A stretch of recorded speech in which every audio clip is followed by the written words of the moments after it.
Fiat has recently announced a range of pretty cool looking, pretty exciting electric cars that will be unveiled over the next few years. Now, we've got a couple of images of them so far, and I have to say, damn, very cool looking. I would love to be able to test one, even own one. Let me know what you think in the comment section below, but honestly, I am a bit excited. Hello, my friends. Welcome to the channel. I'm the Electric Viking. My name is Sam Evans. Great to have you here. Now, welcome to all the new subscribers. Welcome back, everyone else. Big shout out, big thank you to those of you who have gone on to my sons, Jack and Cal. They have a channel for their BMX riding. Thank you for subscribing to the channel. I know most of you are probably not that interested in watching their BMX riding, but I'm planning to do a few videos on there about me and my boys, so you might want to check those out at some point. But either way, if you could subscribe to their channel for them, that would be awesome, because that'll get them up to 1,000 subscribers. Then they'll be able to make a little bit of pocket money from the channel, which would be amazing. So thank you to those of you who have already subscribed. They're stoked. They wanted to say thank you themselves. I'll get them here next time for my next couple of videos where they'll say thank you in person. So Fiat, what are they doing with their electric cars? Well, Fiat are planning on being pretty much all electric by 2030. But remember, this is the same company, the same CEO, Carlos Tavares, who said that electric cars will cost twice as much for the company to build as internal combustion engine vehicles. And that is very concerning. Why will they cost twice as much to build? Well, one of the reasons is different battery chemistry. Most of the West, most of legacy auto use what we call lithium ternary batteries. Most of China use lithium iron phosphate batteries. Lithium ternary batteries, they're much more expensive to manufacture. They use nickel, sometimes cobalt, sometimes manganese, depending on the type of chemistry. Now, if you're thinking, oh, cobalt's terrible, it's the end of the world. Well, yeah, there are some cobalt mines in Africa that are not great. There are, as far as we know, some child labor going on there. But remember, cobalt will be phased out of pretty much all battery manufacturing by the end of the decade. Why? Because it's unneeded, it's expensive, and there's better alternatives now. In particular, the main reason though, above all of that, is because the batteries that are taking over China by storm right now, lithium iron phosphate batteries, are actually better. And in fact, they now have an energy density that's pretty much the same as lithium ternary batteries. That was in the past their big drawback. Energy density was lower.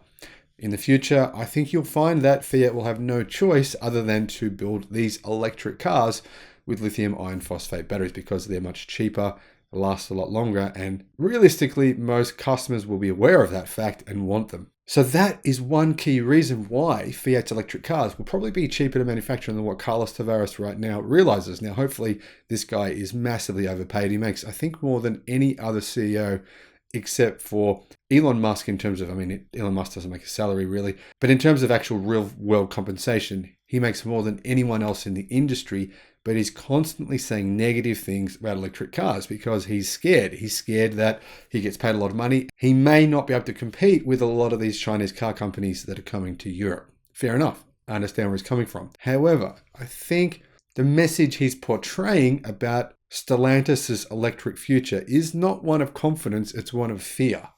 That said, let's move on from that and actually have a look at the product lineup. This awesome looking green sort of mini crossover type vehicle will apparently come out next year in 2023, and it will join Fiat's newly reborn Panda. Fiat are launching an overhauled 10 model lineup that's going to include a family of compact SUVs. What does this mean? Well, Fiat are aiming for a real resurgence.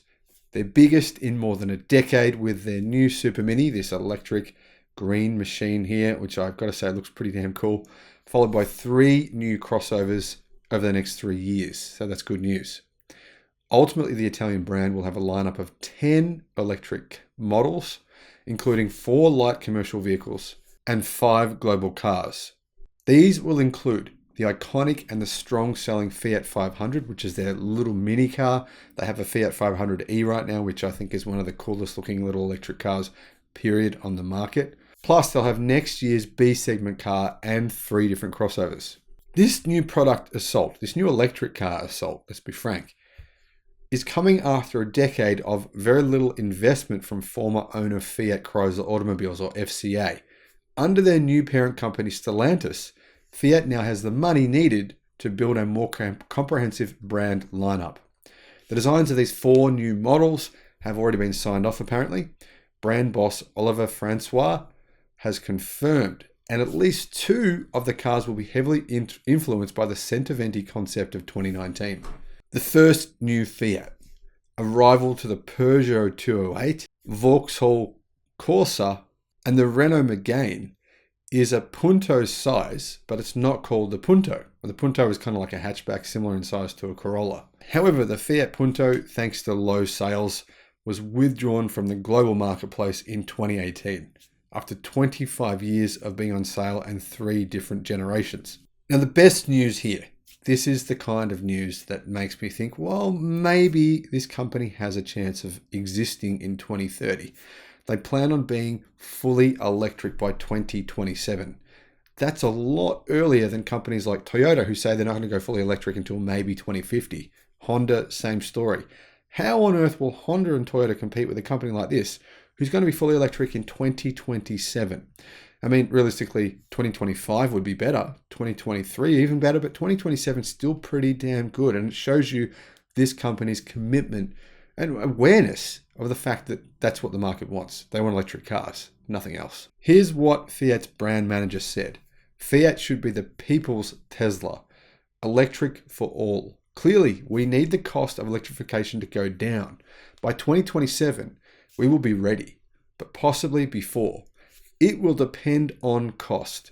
I want us to be the first mass market brand to be electric only. And if they can pull that off, then I definitely see a future for Fiat. The only question here, though, is will Stellantis still be around in 2030?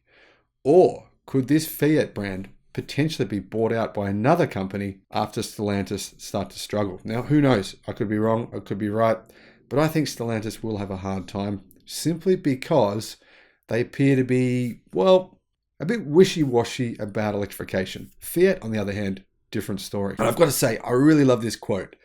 Fiat should be the people's Tesla, electric for all.